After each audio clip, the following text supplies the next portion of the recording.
Hello friends, அட்டகாசமான கறி சுவையில் காளான் கிரேவி எப்படி செய்கிறதுன்னு பார்க்கலாமா?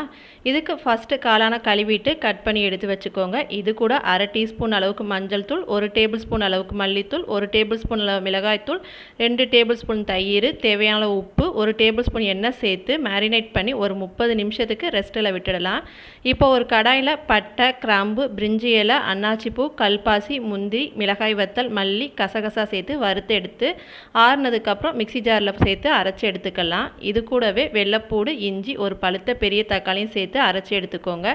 கடாயில் இப்போ எண்ணெய் காஞ்சதும் கருவேப்பிலை, சீரகம், பொடியாக கட் பண்ணி வச்சுருக்க வெங்காயம் சேர்த்து நல்லா வதக்கி விட்டுட்டு மேரினேட் பண்ணி வச்சுருக்க காளானையும் சேர்த்து மிக்ஸ் பண்ணி ஒரு 2 நிமிஷம் வெந்ததுக்கப்புறம் அரைச்சி வச்சுருக்க மசாலாவையும் சேர்த்து கடைசியாக காளான் வெந்ததுக்கப்புறம் கொத்தமல்லி தலையும் 1 டேபிள் ஸ்பூன் அளவுக்கு நெய்யும் சேர்த்து இறக்கிங்க. சூப்பரான காளான் கிரேவி ரெடி ஆகிடும்.